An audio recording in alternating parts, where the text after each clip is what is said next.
Vital Hoops is for the culture.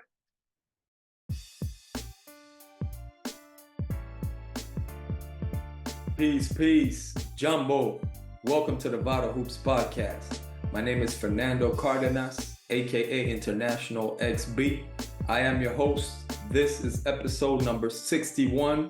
Today, we have an amazing guest. He is no stranger to the Vital Hoops Podcast. I am happy to have my brother on to speak about basketball, NBA Finals, hip hop culture, and everything that we got going on. He hosts one of my favorite podcasts. He's a Pan-Africanist as well, a 5%er. My brother, Rakeem Shabazz. Rakeem Shabazz, peace, my brother. Welcome back to the Vital Hoops Podcast. Man, peace. It's always an honor and a pleasure to come through, man, and thank you for the invite.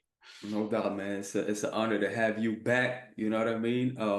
First, before we get into anything, just want to let the listeners know, Why's the Dome TV, one of the dopest podcasts out there. I really love it. I enjoy it. You know what I'm saying? I respect it. I respect what you do. It's super important, man, to have our own voices, whether it is, everything that you do on Why's the Dome, hip hop, radical politics, Pan-Africanism, 5%ers. Everything that you touch, man, is super important, man. So I salute you for that. You just had on Dr. Petway. I saw that one speaking on, Afro-Cubans of Manzano and Placido. Myself as an Afro-Cuban, that was dope, man. I appreciate that Thank one. you. I just saw the joint with Killer Priest. That was dope too, man. Being a Killer Priest fan as well, man. Same here. Super dope, man. So I just want to encourage the listeners to go check it out. The Why's the Dome TV podcast. The link is going to be down in the description for sure. Everybody go subscribe, check out what he got going on. And man, please talk to the listeners a little bit about, Why's the Dome TV, man, how you started that and, what it's all about. Yeah, absolutely. And also thank you for that introduction, man. I really appreciate it. I just strive to play my part in, bringing something that's useful to Black media. But the way I started about 2.5, 3 years ago, I had, for a while, hip hop obviously is something that we love, the music, the culture, especially whenever it's in its purest form. And I had got kind of disillusioned with it, right? Because I wasn't hip to, Spotify and Apple Music and all of that at that time. And I had it, but as far as being able to search for young artists that mainstream, that are outside of the mainstream, I wasn't really up on that, right? And then so on Twitter, I had been, kind of found myself in hip hop Twitter, and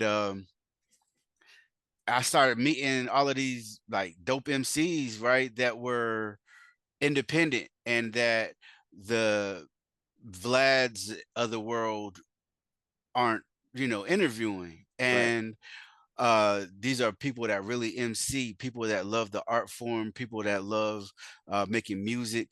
And I was like, yo, man, I don't see anybody interviewing them. So I was like, yo, so I'm gonna create a podcast. I'm gonna interview them, but I'm also going to interview brothers and sisters I know that have knowledge of self. And then after that, like, I started doing that. It started, picking up a little bit of steam. And, the more I do it, the more dope people I've met. People from Africana studies professors, like you mentioned, Dr. Petway, to Killer Priest from Wu. I just began to meet a lot of people, right? And I feel like, regardless to whether we agree on things 100%, man, our people, we have, it would be dope to highlight different ideologies within our community, different people that have mastered certain art forms in our community, people that have written books and Yeah. maybe want to speak about the book, other people that have podcasts, and I'm gonna definitely get you on Oh, soon. You know what I'm no doubt. saying? Yeah. And so, like, things of that nature, man. And so it's just something that I love to do. I learn whenever I talk to these brothers and sisters. Sure. It's always like a classroom, right? And so, Yeah. I'm just appreciative of the whole experience. No doubt, no doubt. You're doing a great job, my brher. Thank you, Man, man. you And had and you you are as well, man. And you are as well. Salute to you appreciate it, man. and everything that you're doing.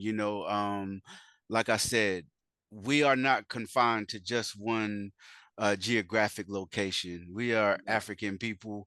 We represent an experience.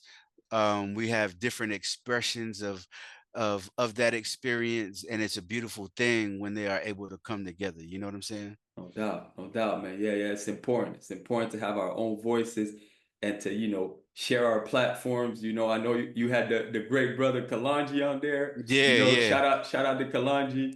no You had doubt. the Earn Your Liberation crew, man, just, dope, dope. So anyway, yeah, yeah, we're gonna get, I want us to get more into everything hip hop a little later on, you know what I mean? Hmm. Because definitely we're gonna talk also about, the album you dropped, the Wise the Dome album and all that. Oh yeah, So dope. yeah, we're gonna get into that. But first of all, like I said earlier in the intro, man, you were here on Vital Hoops on episode 18, and we spoke about Kyrie Irving, right? Yeah, yeah, yeah. This was a little while back, where Hmm. we seen that Kyrie was kind of trying to find himself, Hmm. and now coming all the way to now where we see Kyrie Irving, he's doing well as far as basketball. We know for sure, Yeah. going all the way back to the NBA Finals with the Dallas Mavericks. So I just wanted to chop it up with you a little bit about that. I seen just like everybody else saw how, pretty much the whole world, kind of apologizing. What I Yeah. mean? Everybody apologizing to Kyrie and all of that. Some was not sincere at all. Right, right, right. I So agree. yeah, you know what I mean? But yeah, talk to me a little bit about that, man, and what you think about, the whole evolution of Kyrie and how you seen him go all the way to the finals. I thought it was dope to see him back in the finals, but yeah, Yeah. what's your perspective on all that, Well, man? well, first I have to say that I am a Dallas Mavericks fan. I grew up a Okay. Dallas Mavericks fan. Oh, that's dope. First game I actually like game I saw in person, I was a child, and it was like the Mavericks when they had like Adrian Dantley and all of them back then, right? And Okay. so I'm a huge Mavericks fan, but it was good obviously to see Kyrie finally he seems to have a level of peace about him at the moment, which Mhm. is good to see. As we know, our brother is eccentric and has some eccentric ideas. You know what I'm saying? Yeah. But I think as we spoke on the first time on episode 18, I think he's on a journey, right? Yeah. And if you would have come talk to me when I was early in my journey, like I might have said some anything, right? Like Same it here. might have, Yeah, yeah. yeah, Same here. yeah, yeah, and We all so had our times where yeah, where we went straight on our ideology and all that, Yeah, facts. without a doubt. And so I think that's something that we see play out. But as far as how a lot of, especially in corporate sports media, there's an anti-black thing going on with a lot of these journalists, Yeah. from obviously Jason Whitlock, but that's what he's known for. But it seems like Stephen A tries to dabble in that a little bit. Yeah. Um, Even though it may not be purposefully, even Shannon kind of goes there Yeah. sometimes. I think so Uh, too. yeah, and so what's interesting is to see the grace that is afforded to white athletes and owners that, in a lot of cases, get arrested or say some extremely foul racist stuff, or domestic Absolutely. abusers and all of this stuff, right? And Mhm. they get a level of grace that Kyrie didn't get, right? Absolutely. And Yeah. it's like it makes you feel like hey, did y'all get a memo? You know what I'm saying? Where y'all had to come at this brother? Because obviously, whenever he retweeted the From Hebrews to Negroes documentary, Mm. all right. So my personal ideology is like I'm not, you know, with the Hebrew stuff, like Yeah, whatever. I'm a Pan-African. But obviously there are some groups of Hebrews that are Pan-African, and I rock with them. You know what I'm saying? But I think part of the backlash is because we know that demographic has a lot of power in media. You know what I mean? And so, and I think you know what demographic I'm talking about, right? The like Jewish people, right? yeah, yeah, yeah. And so with him retweeting that, I feel like this whole idea of anti-Semitism and the witch hunt for people that they consider anti-Semitic. And when you look at Yeah. Kyrie doesn't strike me as the type of person to hate people based on race or religion, right? Like he just seems like a good dude that is trying to find his way and play basketball. You know, obviously being an NBA player, he's in the spotlight. Mm-hmm. But with that said, I interviewed Dr. CBS yesterday. I'm going to Dope, upload that soon. And dope. in her book, Black Scare, Red Scare, Mm. you know, she mentions an article or essay written by Du Bois that talks about the quote unquote use of witch words, right? Mm. And back then, during the times of slavery, a witch word might have been abolitionist, something that they or nigger lover, right? Something that they can use to rile up their people, demonize you, and justify your oppression. And Mm. so one thing that I had asked her, I was like, yo, in 2024, when we saw the student solidarity protests, which happened all over the world, but Yeah. referring to the ones in America, corporate media, they used anti-Semitic as a witch word, right? In order Yeah. to demonize those students, No doubt. as if they haven't studied anything for themselves, or as if it's a strange idea to be against genocide, right? Yeah, Um, for and sure. so that same concept, that same idea to demonize somebody because of who you are politically aligned with, in my opinion, is what happened with Kyrie. Yeah. And obviously, he didn't get the same grace afforded to white athletes and owners. Absolutely, absolutely. And it's interesting that you talk about it. Like you said, the pro-Palestinian protest, as far as students, they were everywhere. Like I'm living here in France, and there was a lot going on over here as well. But I've heard Daruba bin Wahad, shout Mm-hmm. out to him. He was Shout talking out to him. about how, the youth is, you can't lie to them no more. You can't tell them that they're anti-Semitic. They understand that anti-Zionism is not the Mm-hmm. same as anti-Semitism. You know what I'm Facts. saying? And that's when they had to start heavy with the violence, oppressing the students with the heavy violence. Mm-hmm. So, And you know it's funny that because that is the truth, and mm, people our parents' age will look at corporate media, whether they're in America, whether they're Democrat or mm, Republican. Pretty sure it's the same way in France. They'll look at mhm, corporate media for their politics, absolutely. and they will see the narrative that corporate media gives out, right? Hmm. And a lot of people before the technology generation, they believe a lot of the things that they see, whereas the on corporate media, whereas these youth, man, they not going for none of They're not that. going for it. Yeah. They don't believe none of that. They know that the corporate media is the feds. You know what I'm saying? Yeah, They know. absolutely. And so like Yeah. you're right. Once they understood that the psychological tactics wouldn't work, Yeah. then they moved to state sanctioned violence. For sure. For sure, man. Yeah. Just to go, back to Kyrie a little bit. You could tell that he's still, in the growth. He's Hmm. still growing as far as him being a person. His game is out of this world. He's my favorite player as far as Oh basketball. yeah. You know what I'm So saying? so so let me say this real quick though, bro. Let me say this real quick. Yeah, go ahead, go ahead. Just speaking strictly basketball, no Yeah, yeah, politics, right? yeah. Obviously, we didn't win the finals, Mm, but the highlight of that whole playoffs to me And with Anthony Edwards, who I love, Yeah. says, I'm going to guard Kyrie. And then Kyrie proceeds to cook him and have him super tired in the fourth. You know what I'm Right, saying? right. Yeah. Yeah, be careful about what you ask for, young man. No doubt. That was crazy. Yeah, yeah, for Yeah, sure. man. Hey, man, hey, Kyrie's on another level, man. Yeah, Something else with man. the rock. He's Best handles I ever seen, bro. no doubt. Might be all time. Yep. Yeah, yeah. But anyway, yeah, I kind of see.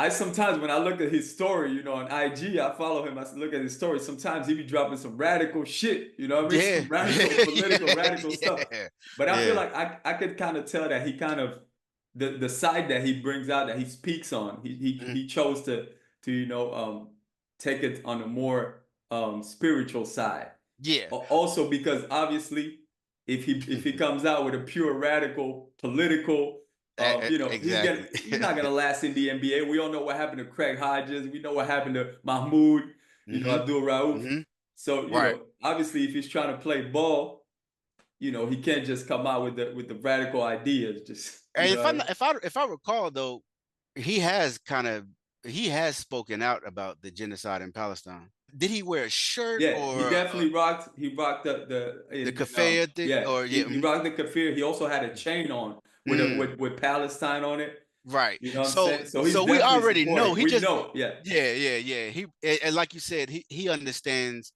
politically how corporate media will respond if he goes there. Yeah. But doing that is a sign of solidarity, no doubt, in my opinion. And if you read his shoes, he's always riding on his sneakers. He always writes "Free my people," liberation, all types of things like that. He always writes on his sneakers. So we know what time it is.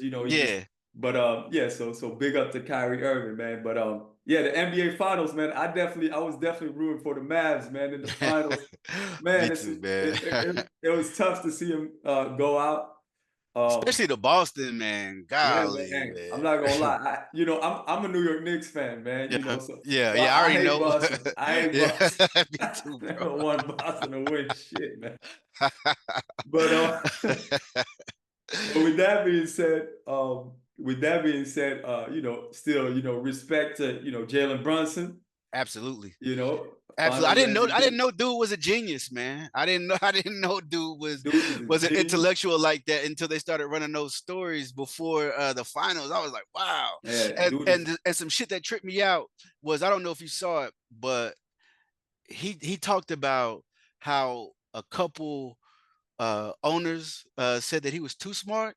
As a black man though, like what does that mean? You know what I'm saying? Man. I don't know, man. You know how they do. You know how they do. It's like when Trump says, the black jobs. It's kind of the same shit. Like, he was too smart. Like, too smart. What the fuck? Exactly, bro. But, that's some old plantation shit. Scared that you might have a brother that can think for himself. Yeah, we might not draft him. He's too smart. Yeah, that's crazy. That's wild. I never heard that about a white athlete ever, bro. No, of course not. Of course not. That's wild. But Jalen Brunson, he's also I believe he's a Muslim.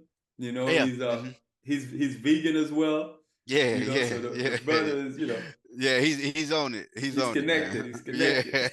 Yeah.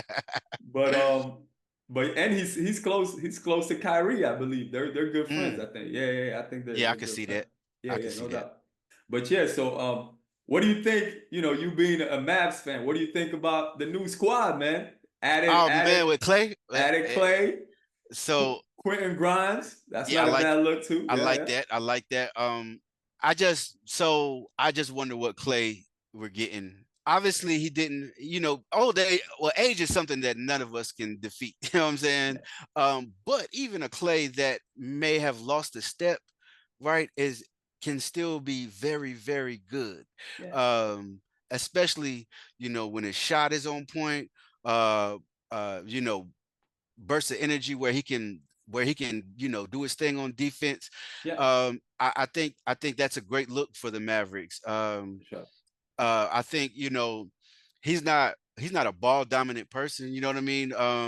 He's gonna have his times where he goes off and for 38, and might have other times where he gets you a quiet 16. But Yeah. the Mavericks need that, and in the finals we saw how much they needed that, right? Especially with Kyrie and Luka taking such a heavy load. You know what I mean? Word up. Yeah, for real.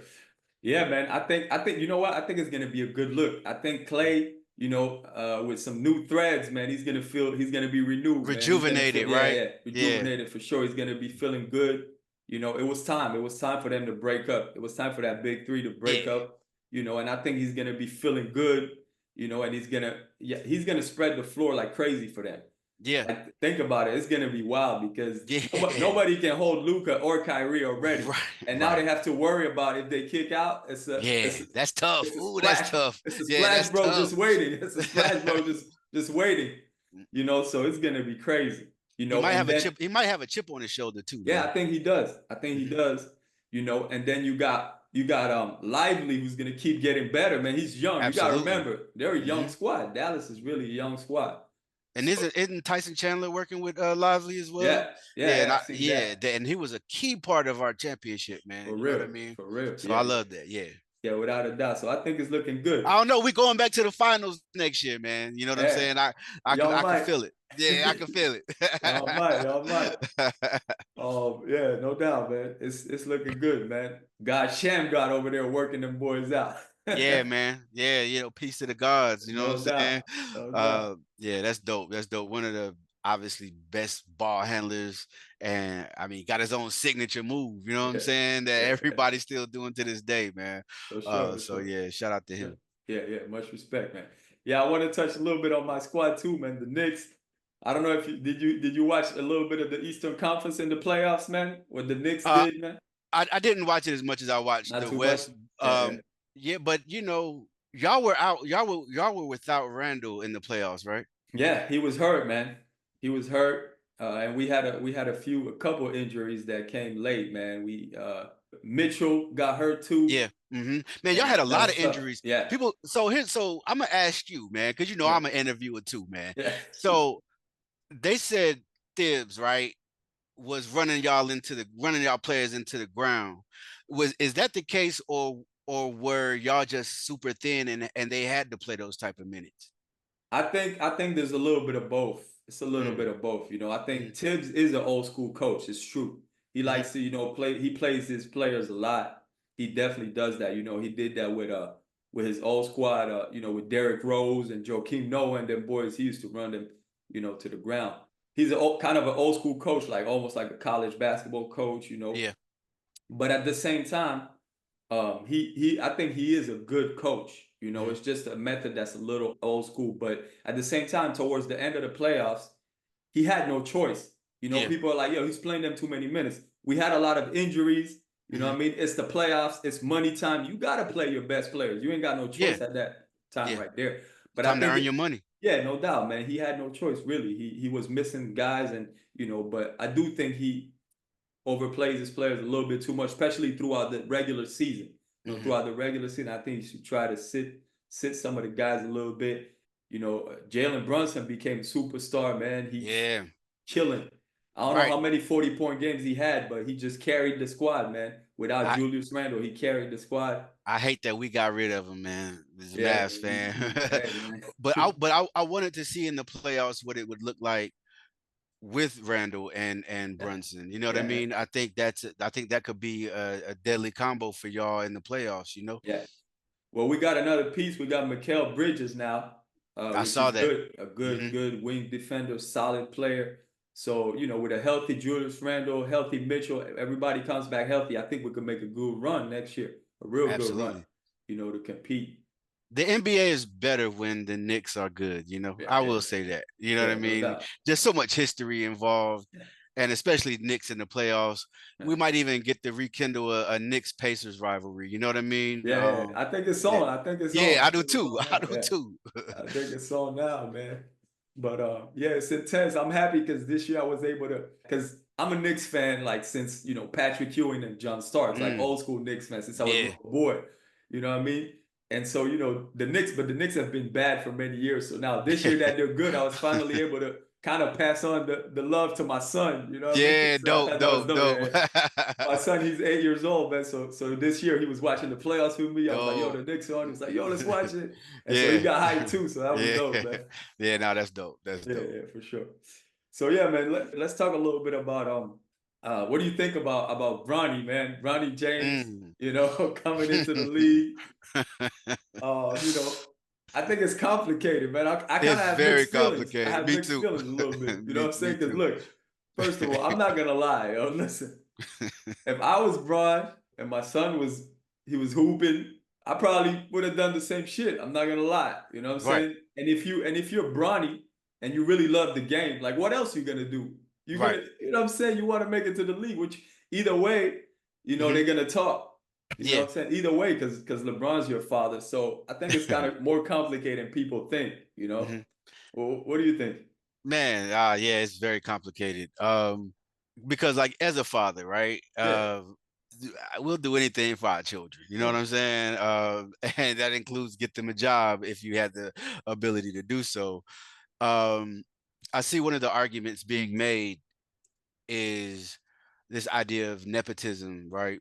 But obviously the clear counter argument is there's so much front office nepotism in the league that it's crazy. You know, but I start to look at the pressure though that this is putting on Bronny. I don't think it's been a long time since we've seen a second round pick have this much pressure on him. You know, as you know, a lot of guys picked in the second round are going to the G League. You yeah. know, some might not ever make the team. There's only limited spots in the NBA. I saw that Bronny signed a what was a 4-year deal, Guaranteed deal too. guaranteed deal, Yeah, right? 4 years. Yeah, And so you already know other players are going to go out of their way to fuck with him. the show improve. Yeah, they're gonna go out of there. Oh, you ain't shit. You ain't. Your Yeah, daddy got you here. You know what I'm saying? So how mentally tough? yeah. And I'm not saying that he's not going to be He mentally has tough to like be. that. He He has to. has Yeah, to be. for He sure. has to be because you have the pressure of who your dad is. Yeah, I think by this time nobody is expecting him to be as good as his father. I no. think the expectations at this point though are you at least capable of being a good NBA player? And Yeah, you know, a good NBA player could score 13 points and have 5 assists a game. Like you can stay in the league a long time, you know, with numbers like that. yeah, for Um, sure. and so I think those are his expectations at the moment. But at the same time, I think people still want to see if he's able to even do that, right? Yeah, yeah, And so you have that pressure of him being in his father's shadow. You have that pressure of that media. Oh, media is gonna be yeah, so hard on Bronny. yeah. It's gonna be crazy. Media, like I could like you're gonna have a side of media that want to stay in LeBron James's good graces, No doubt. No and doubt. you're gonna Look, have another side that says fuck yeah, LeBron, and that other side is gonna go crazy yeah. on They're gonna go Bronny. heavy. Yeah, yeah. Yeah, Yeah, and again, the players are going to be like I know you watch a lot of the podcasts that retired NBA players have, you know what yeah, I'm yeah, yeah. saying? I seen a couple. Yeah, yeah, And you see how they talk. yeah. You see the shit that they were saying to each other on the court. Mm. They're not going to just skip over Bronny because that's LeBron's son. Yeah, yeah, yeah. Yo, one You thing know? crazy, real quick, man. I don't mean to cut you, man, No, but you good. I don't know if you notice, if you watch some of these shows, this shit always like I don't know why. Tell me why. Every one of these dudes, all of them podcasts, they always have one white boy with them. All the time, bro. All of them got a white boy All- as a co-host. I don't know if it's like it's a prerequisite. I don't It's a know either. prerequisite or some shit, man. Yeah. But all of them got a white boy as a co-host. I'm like, what? Yeah. The fuck? Like, Nah, you know, that kind of reminds me too of like what Bronny is going into, even the LeBron James situation of what people are saying him and JJ Redick with the, you know, with the podcast, then yeah, JJ yeah, Redick yeah, yeah, becomes the yeah, yeah. Lakers coach. Mm-hmm. And you know, LeBron vehemently denies that he had anything to do with him being the coach. But we obviously know Right. Like that's your man's, man. Y'all got a Yeah. podcast together. You know, like you had something to do with that.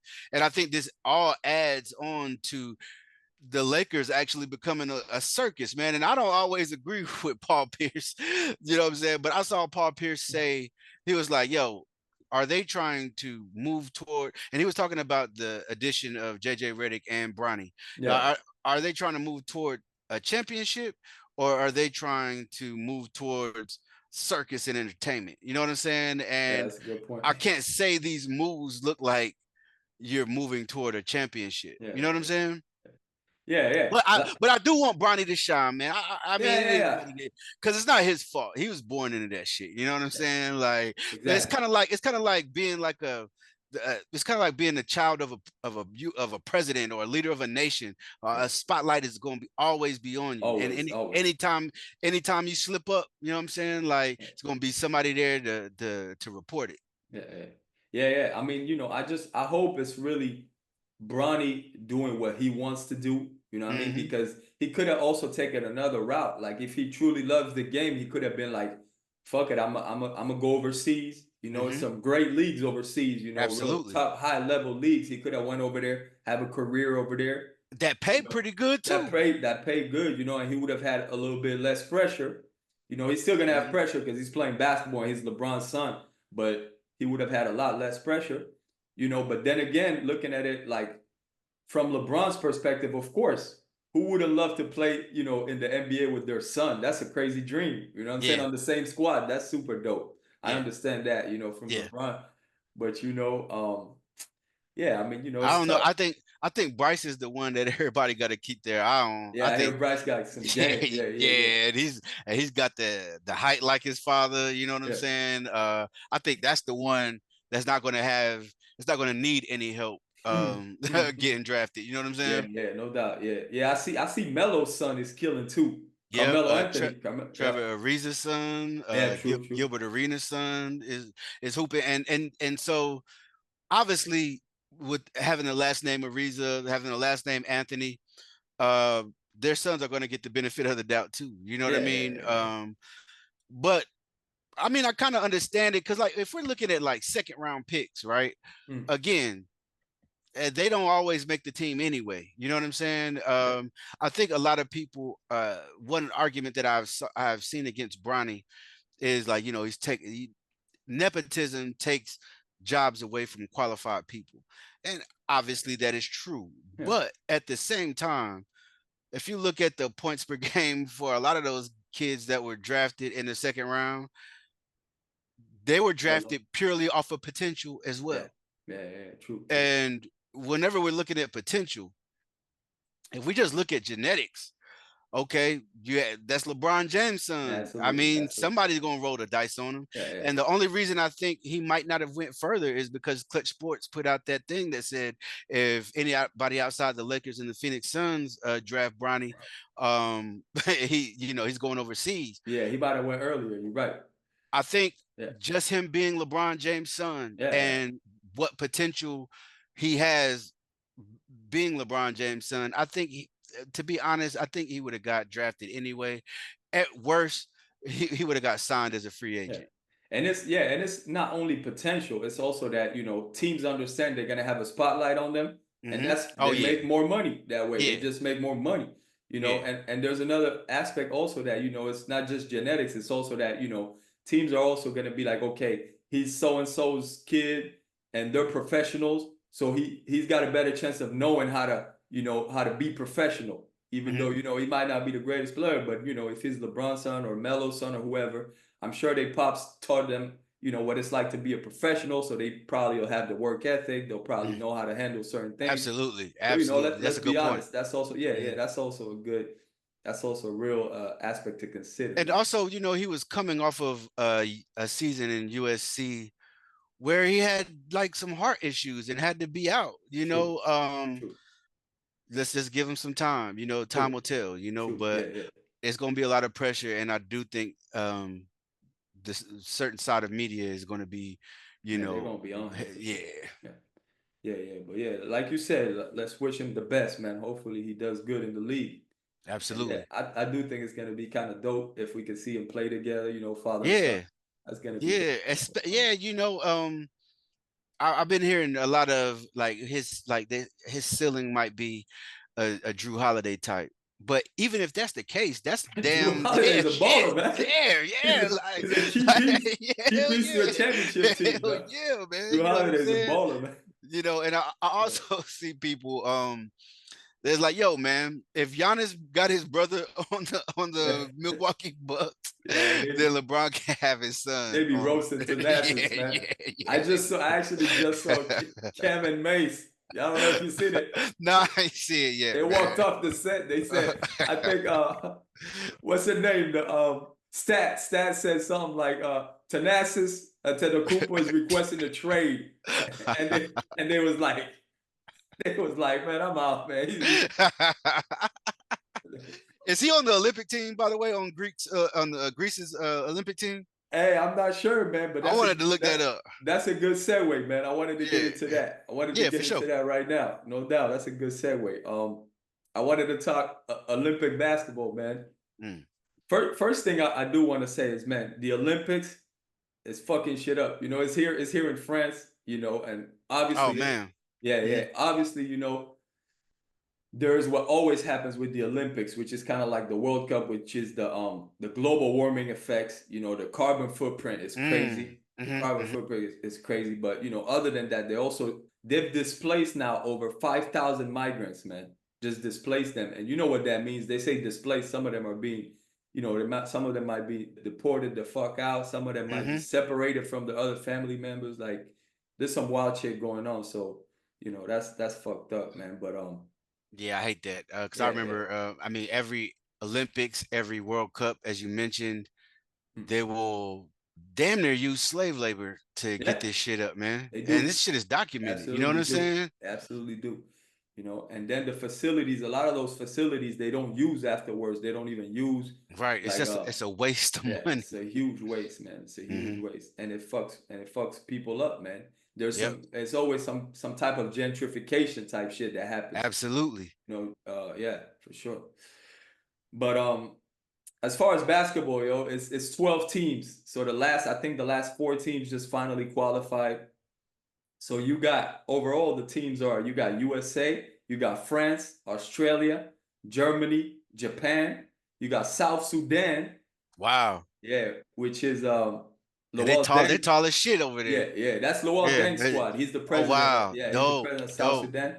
And then you got Serbia, Spain, Greece, Brazil, and Puerto Rico, man. Puerto Rico made it. I saw Puerto Rico make it the other day. Yeah, that was dope. That was dope. So there's a Cuban brother on the Puerto Rican squad, man, too. So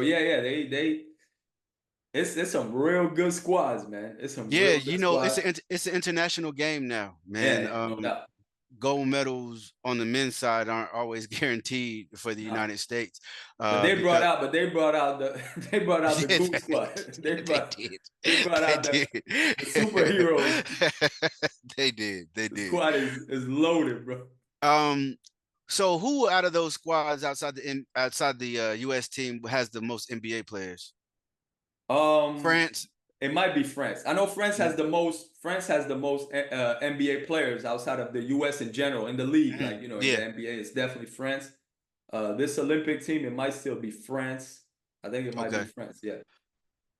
Squads like that are always the squads that I feel like can challenge United States. Like Spain, whenever they had the Gasol brothers, and they were Spain's always looking good. It's going to be interesting.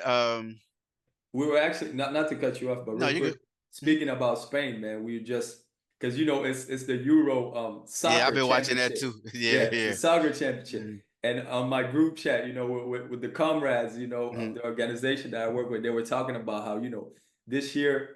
Spain has a couple brothers on their squad. I saw that. And Spain has been, like I was talking about that, Spain has been a team that has, they've always worked hard to stay white. They're really, really white. Like even in basketball, think about it. When you look at the teams around, like even France has a lot of brothers, all these squads. But Spain, really, they've been working hard because, they're right on the border. Right. They're right on the border of Africa. So they definitely have a lot of brothers and sisters, that migrate to Spain, Mm-hmm. and but they've been, and this year they kind of let a couple Shit, brothers they be. want to win. Yeah, exactly. That's what's happening. That's what's happening. They're like, yo, we're gonna get the best chance with these dudes.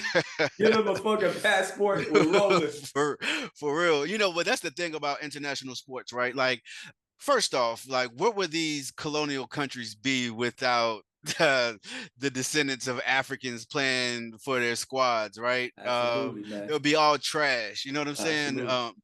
But I remember the U.S. at one time where they poached a couple guys from the Mexican soccer team. I guess they had maybe some citizenship in California or something. They lived in California, but like this thing always happens where now you're starting to see, like, even, I mean, I'm not knocking it, is what it is. Like, even Embiid playing for the United States, right? Like, if I was Embiid, I personally wouldn't do that shit, because I feel like obviously you might not win a gold medal playing for, like, he's from Cameroon, right? Cameroon, yep. But like, a good showing does so much for the basketball programs out there. Man. And I didn't know South Sudan made it. And you said Luau Deng is the president of their basketball operations. That's so dope, man, because obviously, when it comes to athletics, like, when we have the resources to train like the rest of the world, like we dominated that shit. That's right. it. And it's dope. It's dope to see, South Sudan make it. They already got the height, you know what I mean? Sure. And but like, this whole thing about what nation are you a citizen? I mean, what nation are you a citizen of? Who you going to play for? Like, for me, like, for the past World Cup and the Olympics and the past Olympics, it seems like we're seeing more. It's more fluidity in that, right? Like, I might go play for this nation where I was born. I might go play for where I live. I might go play for where I used to work 10 years ago. Like, you know what I mean? And so we have to know that these nations are offering these people nice packages to come and play. You know what I mean? So no doubt, man. What happens is that sometimes, I know, because some of the, I played here in France a little bit of, semi-pro and pro for a little bit. Mm-hmm. And, I know a lot of the brothers, they go back and play for the national team. Sometimes they speak about how, how it is. International sports is all politics, and sometimes those teams, they don't do things right. Like, sometimes they'll even not pay players when they have money in the budget to give out to players. They'll not pay them, or they'll take super long to give them their bread and things like that, or they won't treat the players how they need to be treating them. So there's a lot of politics behind that. But still, like, I mean, think about how big it would be for a brother like Joel Embiid to play for Cameroon. And that would be crazy, man. That would be crazy, And for our people here, unfortunately, here in Europe, usually they'll never play for their home country unless they're not good enough to make like the whatever French team or Spanish team or whatever, And unfortunately, with them, it's a shame, because they know where they're from. Like, it's usually their parents were usually born in the motherland. And things like that. And bro, so when I was watching France in the Euro Cup that's going on, it's so many brothers on the team. Yeah. It's a lot. Yeah. It's a lot, And those brothers, it's a little different from us who come from the Caribbean and from the States, because they know what country they're from and everything. Like, their parents, it's like maybe 1 or 2 generations. Right. And so they know. But sometimes I'll be thinking, like, how crazy would it be if the brothers in the States would all get like DNA tests? And I know, right? Like, and then they'll be like, fuck that. LeBron playing for like Senegal, and KD playing for South Sudan, and Steph playing for Mali. That would be fire. That would be fire. Yeah, man. Crazy, man. But that goes to show, like, they understand our value, yet they want to keep us in a certain position within the racial hierarchy of a society. So it's like, we understand your value.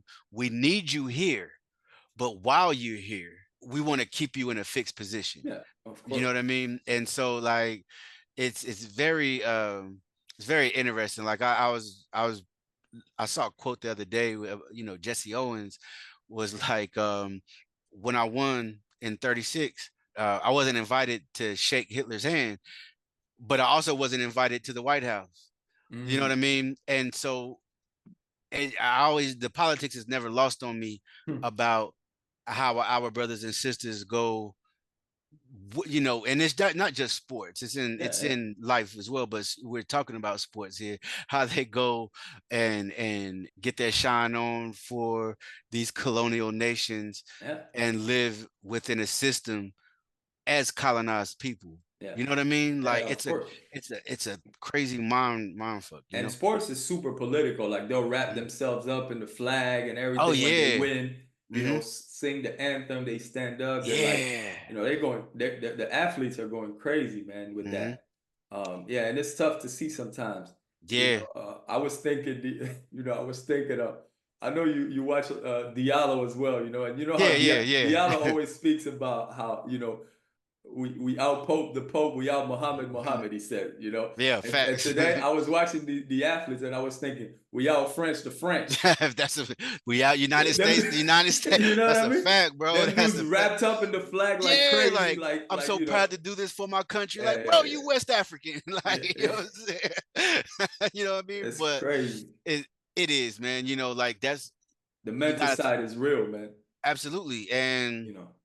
when we think about what was it in 68, I believe, and Tommy Smith and Carlos John, was it John something Carlos, Jarlon Carlos, right? John When they Carlos and Tommy Smith.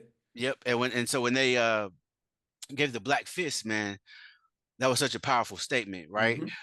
To the point where like they got ostracized when they got home. Yeah. I believe it might be John Carlos who even talked about, you know, the pressure was so heavy when he got home, that, you know, he lost his family. He And lost you his have to, wife and everything. Yeah. yep. And so you have to think about this idea, bro, is in America and all colonial regimes as well, but in America, Black radical thought, even if it's just fighting for basic human rights, is seen as un-American. Absolutely. Right? And so the way America looks, we're showing you our good Negroes, right? Yeah. And then you got some rebellious brothers doing that. Yeah. Oh, you know what I'm saying? You're making us look bad. So now we have to make your life a living hell. You know what I'm saying? At the end of the day, I know it's brothers and sisters in these Olympic Games that understand what's real politically. You know what I mean? Like even I saw that, I can't remember. I Googled it the other day. Like I Googled how many athletes will be representing Palestine. And it was a few, obviously, because of what they're going through. Yeah, no doubt. You know, a lot of times people say, I know brother Diallo calls them ball chasers and all of that, and I get it. But there's sometimes symbolism can do a lot for people. Yeah. And I'm sure the Palestinians themselves seeing their brothers and sisters compete on a world stage, and if like, what if one of them won, At right? least What it if one brings of them some won? joy. It brings a little bit of Yeah, joy, you know. yeah, you know what I'm saying? Not saying it'll change anything, obviously, politically, but it'll give them a brief moment of, you know, like you said, a brief moment of joy, a brief moment of, you know, being proud of, you know, their nation, and maybe even reorienting themselves within their fight. Obviously, you know, they're experiencing a terrible genocide, and my mind and heart are always with those brothers, including the Congo and Sudan.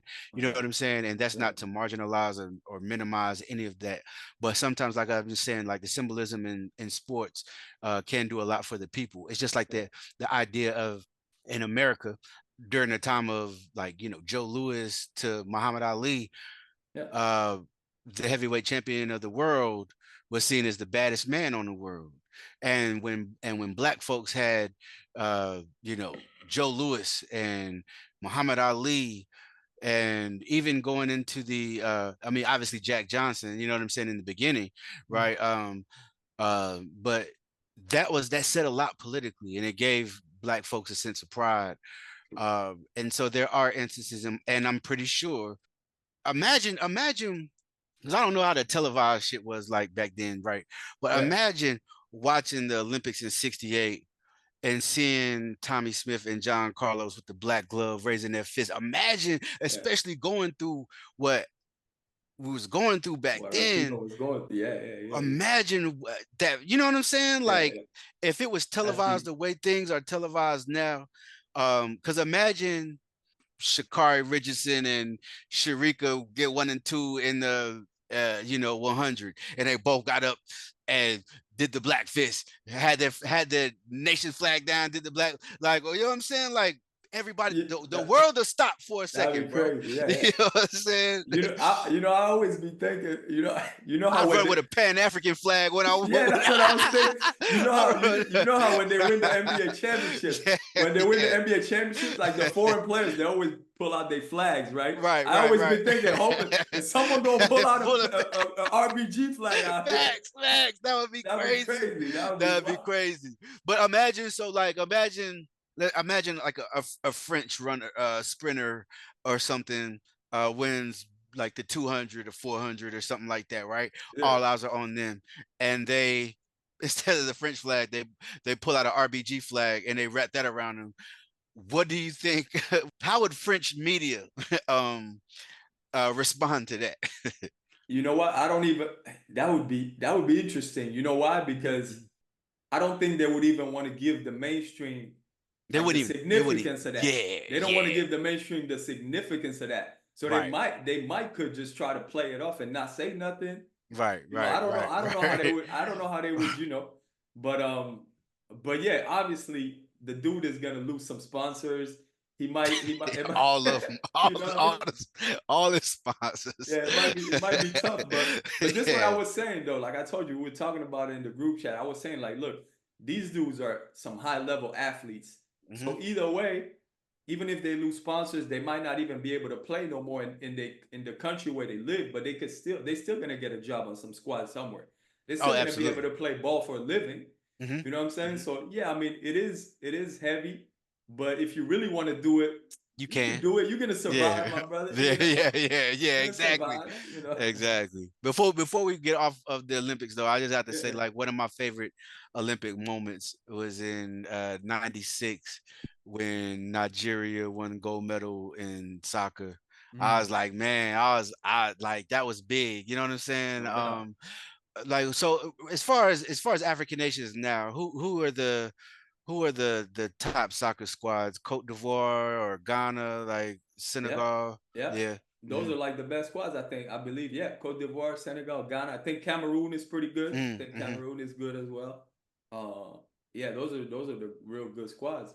Do a lot of their players play over in Europe professionally? Yeah, there's a couple. Yeah. There's a few. There's a few of them playing in Europe, and some of them actually do go back and play for their home squad, but not all of them. Nice. Some of them play for England, for Spain, for whatever. Yeah. But for France, yeah, it would be crazy to see a African country win a World Cup. I would love it. I would love it, man. I would love it. I would love it. Yeah, to close with the Olympics, man.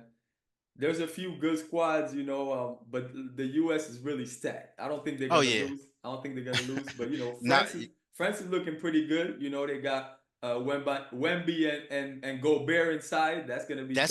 That's gonna be interesting though, because not saying that they will, but just depends on the type of game Wemby has and his supporting cast. Yeah. I mean, he could sneak one against the United States, man. I mean, it's possible. Yeah. Don't get me wrong. You have the elder statesmen, LeBron and KD and Steph on there, and they're gonna do everything to make sure they don't lose. But I think France can make it interesting.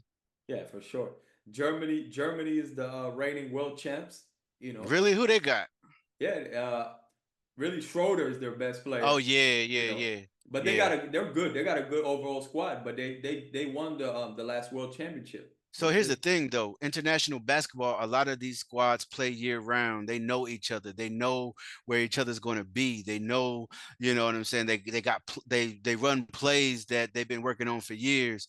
And the U.S. Olympic team is an all-star squad that they put together and say, here goes 6 months to a year.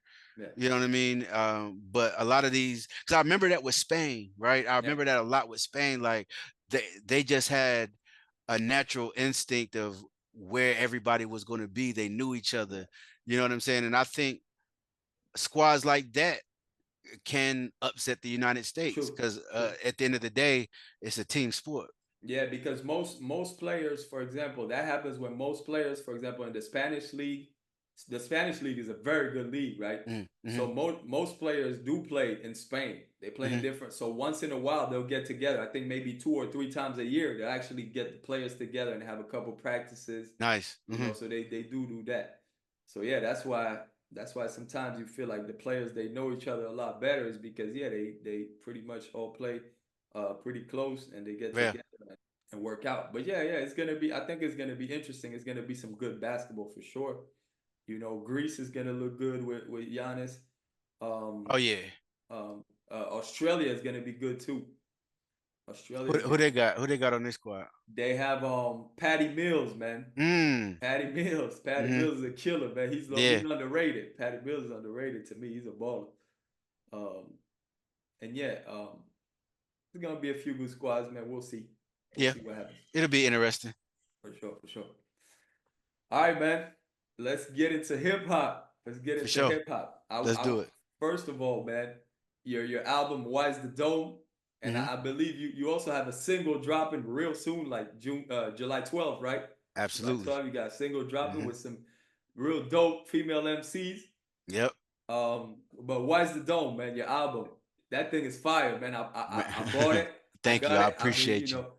I've been playing it over and over. No skip. You don't skip any Appreciate you, track. man. Shit is Appreciate you. fire. And like you said, I love the fact that like you said, a lot of times people talk about hip hop and they complain about what's going on, but they don't look to the underground. Yep. They don't Yep. look to the underground, and that's where it's at. That's where it has always Facts. been, really, Facts. and that's where Facts. it's at. But yeah, talk to me about your album. How did that come about, and also in general, you and hip hop, man. What's your relationship with hip hop? How did you get into it and everything? Yeah. Yeah, absolutely, man. And thank you. Thank you again for all the support with the music. I definitely Sure, appreciate you. for sure. So yeah. You know, as I mentioned earlier, I had met a lot of underground and independent MCs when I started interviewing them and building relationships with them. And I was like, yo, man, I just got the idea one day. I was like, I'm gonna make an album and I'm gonna get verses from all of these MCs that I'm building relationships with. I'm going to curate these songs.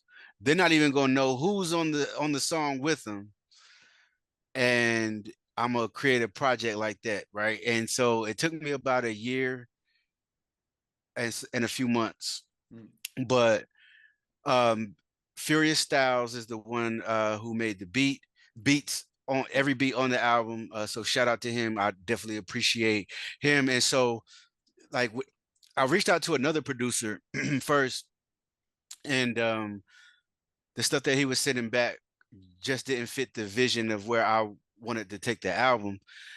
And then I reached out to Furious Styles because at first it was going to be him do half and the other producer do half. Okay.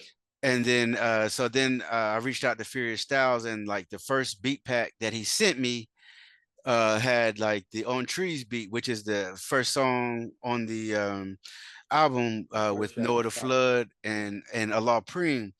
And so when he sent me that, I was like, man, I just do the whole thing, right? Yeah.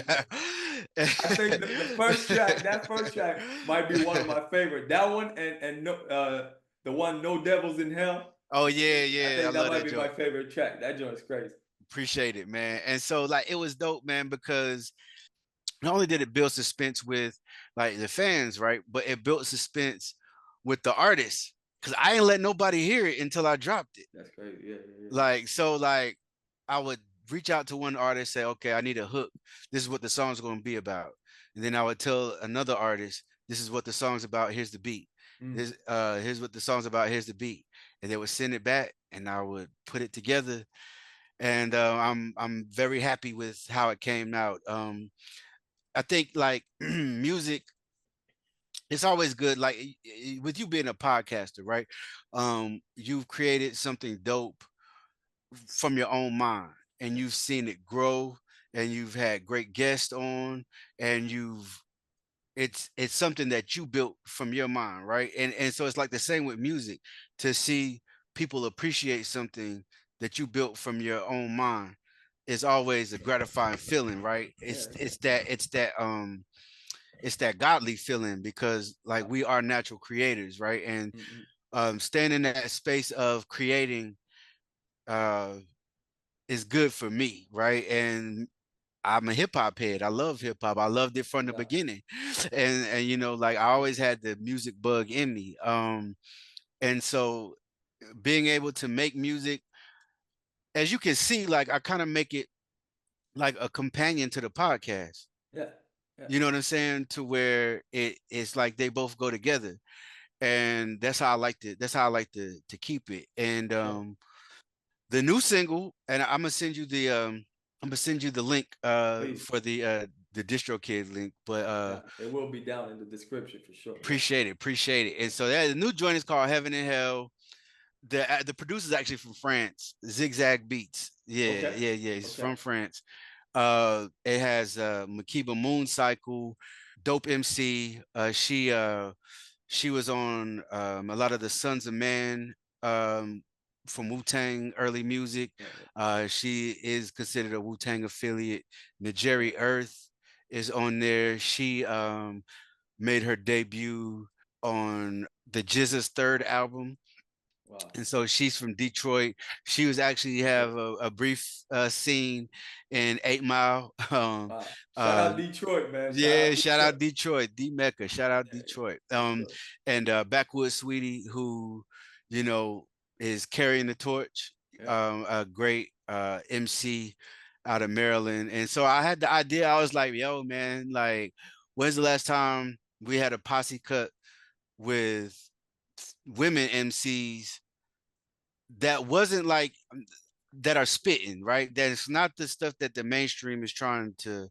to push, you know what I mean, Yeah. on Yeah. people, but a posse cut where it's women who are verbal killers. Mm. And I was like, that's what I want to do. And then so I just put that joint together. It's definitely going to be a part of the Waz the Dome 2 project.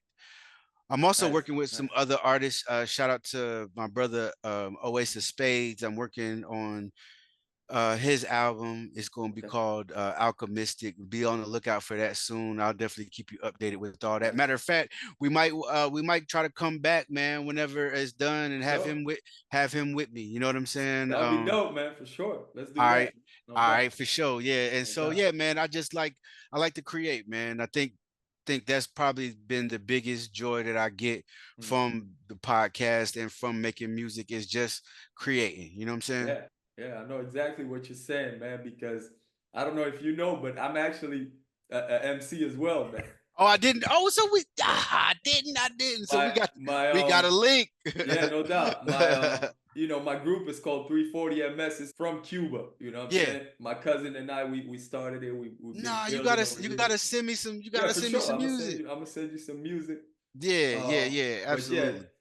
340 MS, and now we also building with Guerrilla Republic. We got Guerrilla Republic Cuba going on down there. Dope, dope. I see the sign. I So see yeah, for that's sure, for fire. sure. Yeah, Yeah, that's Guerrilla fire. Republic Cuba. So yeah, man. So like you said, it's also to me like when I started the podcast, it was also like also connected, like another way to Hmm. express myself. Hmm. You know what I mean? And still rep the culture, still rep what we do. Yeah, absolutely. Without a doubt, man. So I know what you. And also again, I appreciate what you do, man. Like I said, man, you know, we're African people. We might live in different parts of the world, That's it. but I mean, we got that same blood flowing through our veins, my brother. That's You know what it. I'm That's saying? it. And That's we it. are indeed family. And I love hearing your perspective as well about, you know, not only our people in Cuba, but our people in France as well. You know what I'm saying? So uh yeah, man, definitely send me some music. I will, Definitely man. send me some music. Without a doubt, man. I will for sure. No doubt, we're gonna link up with that one. But Absolutely. speaking about us being African people, man, and speaking about hip hop, Hmm. a lot of noise going around, man. What is hip hop? Where does it? Who created the culture, man? I want to get into that a little bit with you, man. I've been wanting to speak about this a little bit but there's, I hear the legends talking, so I've been just Yeah. sitting back and listening to the legends. They're arguing about, where does hip hop come from? Who started hip hop? All of this came, I think it started off with, I think, 50 years of hip hop. Mhm. And then kind of, It started with Tariq Nasheed. Tariq Nasheed, which the one thing I don't want to do, we're not gonna mention his documentary because I Nope. mean, we're not gonna mention the name of it because we don't want to give him any Nope, promo. none. You know what I'm saying? But None. when I seen a couple of my peers from Cuba, some hip hop MCs from Cuba talking about that documentary, and I had to warn Mm. them like, yo, listen, this dude is no good, man. I had to warn Yeah. them, Yeah. this dude is no good. So whatever he does, man, be careful. Right. Don't just take everything he's saying because but that documentary's been kind of going around, like you said. So yeah, how do you feel about it, man? How do you feel about the whole thing?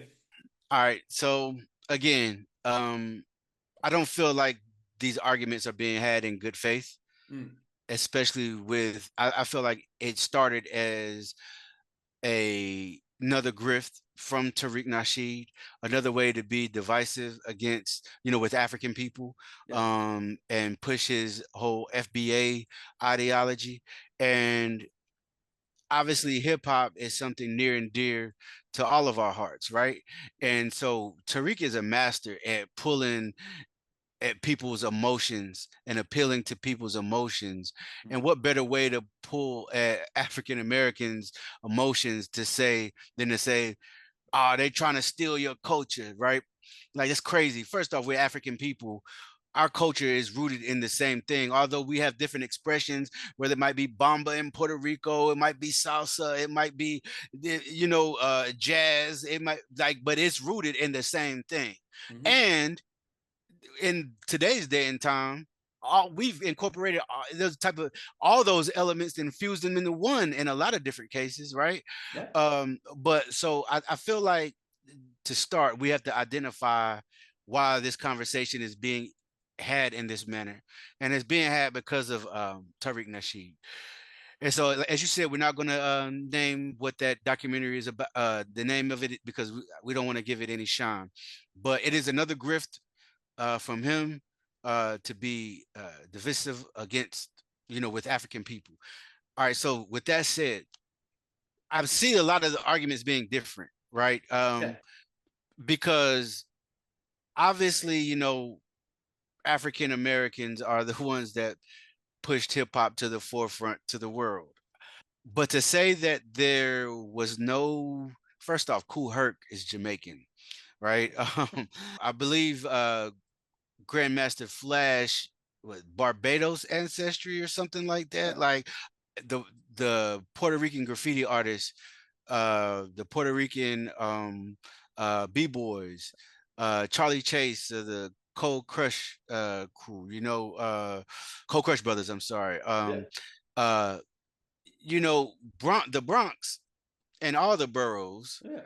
were a place where our Caribbean brothers and sisters came from, Of course, man. Jamaica, Yeah, from Puerto Rico, from Cuba, from all of these different yeah. places. New New York City York's was there melting was the pot, bro. the melting pot, right? Even Ghana, brothers from Ghana, from all over the Facts. continent. Yeah, of course. So you All mean to that tell influence. me that all of us are poor, living in the same side of town, in Yeah, these segregated sides of town, due to systemic issues that kept us from living in certain places in yeah, this country? You mean to tell me they wasn't outside too? Right? Like I don't understand it. It doesn't make any sense. And yeah, one thing that I don't, why are we having this conversation, right? Instead of having the conversation about the people that are running these labels, the people that are pushing these destructive images to our people, yeah, the people that are putting money behind only a certain type of hip hop, ignoring intelligent MCs. yeah. We're not having that conversation. Nah, We're having a conversation about who was at a party in 1973. We're having a conversation about, were Caribbean people there in the Bronx and in New York City during the manifestation of hip hop. And it's not like it was one day. Obviously, they make the birthday 1973 Yeah, when 73, August 11th, when yeah, Kool August Herc. 11th when Kool Herc threw that party. But obviously, it was something that was Of leading course, it up. came together. Yeah, it came Yeah, together little by little. It's something that was starting to build up, of course. right. And Yeah. even from 73 to the time we first got a physical record with the Sugar Hill game. Yeah. Caribbean brothers and sisters were there, Mm-hmm. right? And this whole idea of they're trying to steal our culture, it's kind of funny to me too, because hip hop is a part of our culture, but they speak as if hip hop is the entirety of our culture. Yeah. I don't like that. True. You know what I'm I agree. saying? I agree. Uh, and so yeah, I really, now as we kind of spoke about off air, like I have issues with Lord Jamar's builds, like from the whole flat Earth thing Mm. to the whole we're not African thing. Mm-hmm. Um, as someone who is in hip hop, obviously brand Nubian and from New York, I'm not from New York. I would think that he would have a better understanding of that, but to Right. me, I don't think he's. So I've heard two arguments. I've heard that people on that side are saying African Americans created it, Caribbean brothers and sisters added on. I've heard that African American brothers and Caribbean brothers made it.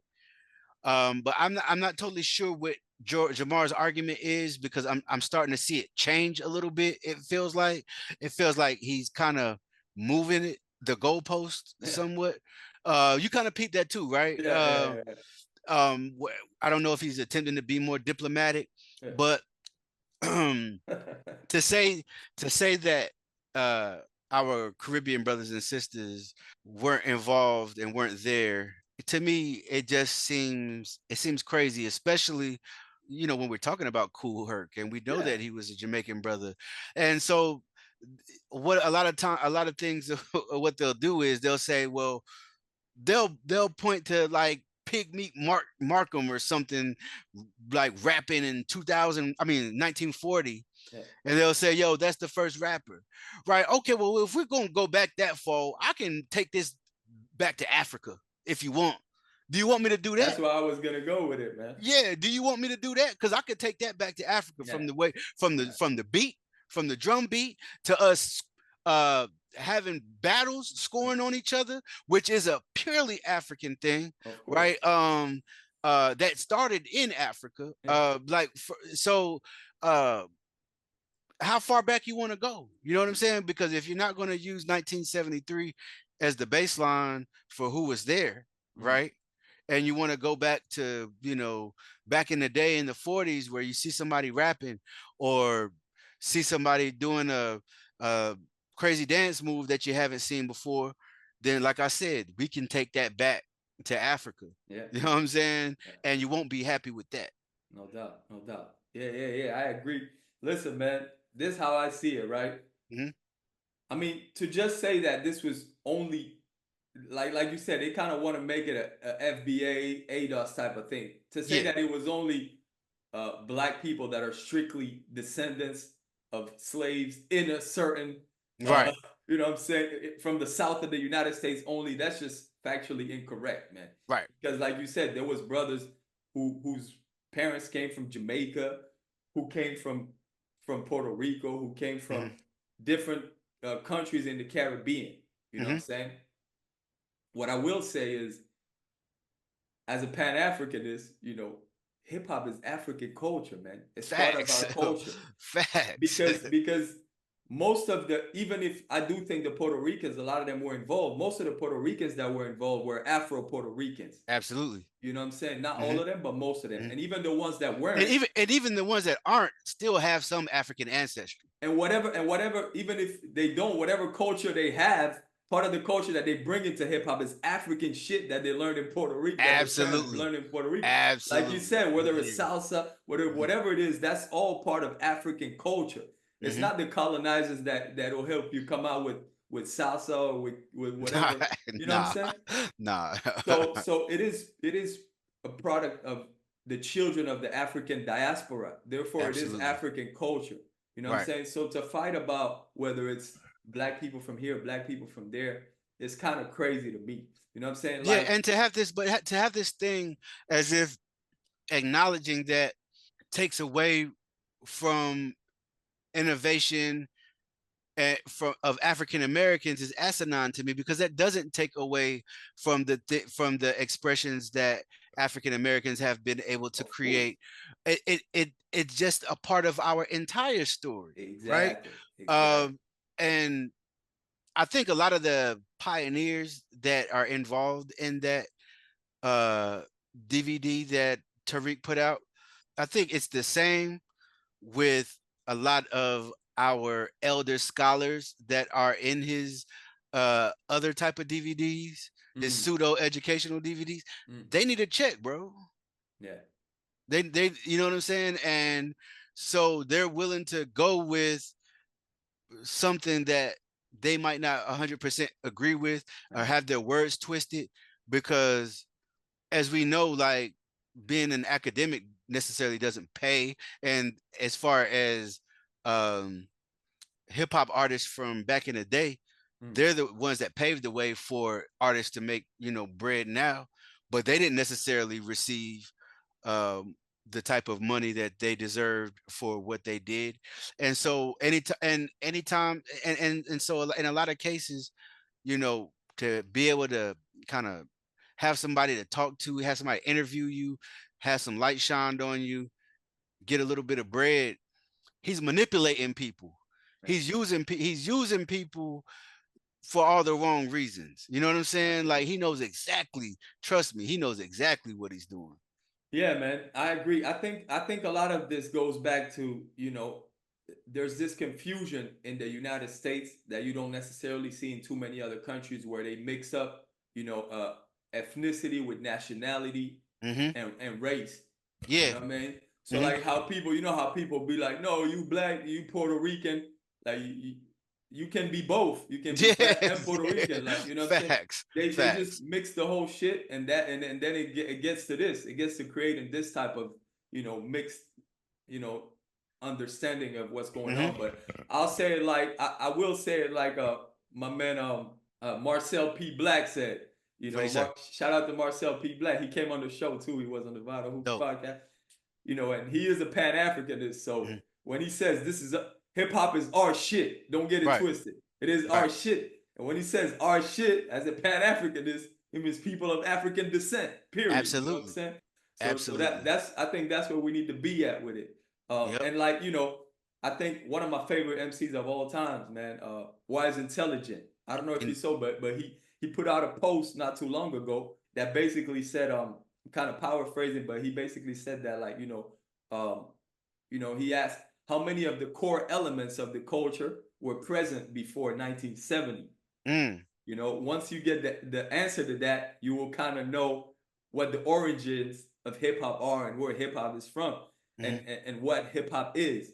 And like you said, when we go back to it, whether it's graffiti, we could go back to hieroglyphics. When we're talking about MCing, we could go back to the cipher. We could go back to the motherland. We had the griots in West Africa. Absolutely. Who were basically MCs. They were spitting to the people stories and things like that. When we go back to dancing, I believe there's a video out right now that's kind of circulating the net, where it shows basically in the 1950s in West Africa, people really doing some real breakdancing moves. Like, I think I saw that. Straight up B-boys. You know what I mean? In the 50s, like on the field in Africa. Right. You know what I'm saying? Like, come on, man. Of course you can trace all the elements back to the motherland, all the core elements. And even when we talk about the philosophy of hip hop, whether it's peace, love, unity, all these things that come from movements like Rastafari, even some knowledge from the gods and earth. You know what I'm saying? All of that, it's all people of African descent, man. You know what I'm saying? So coming with that shit, trying to divide us, as African people, trying to divide us as African people to see who came up with hip hop or who what. But you know what's funny, my boy? Hold on. Listen. This is funny. Check this out. Hold on. Yeah, for sure. This is how you know he's full of it. So my boy sent me a screenshot of Tariq Nasheed and it's timestamped as November 2018. And I don't know who he's talking to, but here's what he says. So you just dumped on hip hop, but you gave props to Jamaicans, and hip hop's origin is from Jamaica. This is what Tariq Nasheed is on record saying hip hop is from Jamaica, which I'm not necessarily saying that I agree that it's totally from Jamaica, Right. but he is saying that it's from Jamaica. And now he's saying Jamaicans had nothing to do with It it. had nothing to do.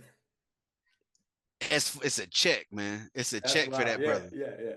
And to be honest with you, man, when it comes to U.S. and how they view any type of black radical thinkers, it would not surprise me if Tariq is the feds and he's working, and this is the you know what I mean? Yeah, without a doubt. Like if FBA and ADOS, if it wasn't straight up invented by the feds, it's definitely been pushed by them. You know Absolutely. what I'm saying? For sure. They definitely they definitely investing in that shit without a doubt, man. Yep. You know, because anything that can fuck up the black radical, Pan-African movement. But you know what though, and I don't mean to cut your wisdom, brother, but you're good. It's not going to, because it's over 1 billion of us, man, and a lot of people ain't never even heard of FBA and ADOS. Just people, people that are online and maybe watch certain YouTube may know, but whether it's normal people, regular people on the street, working class people, or whether even some academics in academia, a lot of them have never heard of these people. You know what I'm saying? Like, they make themselves seem like they're powerful in numbers, but they're really not. And half of the ones that we see are bots. They're not even real people. And actually, it's never a real picture of them, like online. Like, it's always like a picture of some African American in like 1830, like with a suit on, or just something like that, right? It might be some white dudes behind those accounts, bro. Like, but we are in a social media age. We're moving into a time to where we can't. These things are in the realm of possibilities where it's real concerted efforts with white folks, with the feds, all kinds of that are here just to spread misinformation and disrupt unity between oppressed people. Absolutely. Let me ask you this: what because me and you, we both we connected to the underground. That's where everything really goes down. But I've been kind of happy to see what Pete Rock and Common are doing, man. Oh yeah. I think that's been dope, man. What do you think about them? No, so Snoop and Dre got something from what I hear. Common and Pete Rock, Nas and Primo. I don't know, man. I love it, man. You know what I'm saying? Like, LL and Q-Tip. You know what I mean? Like, because they're not gonna. I don't feel like any of those. First off, those are some dynamic duos there, but they're not.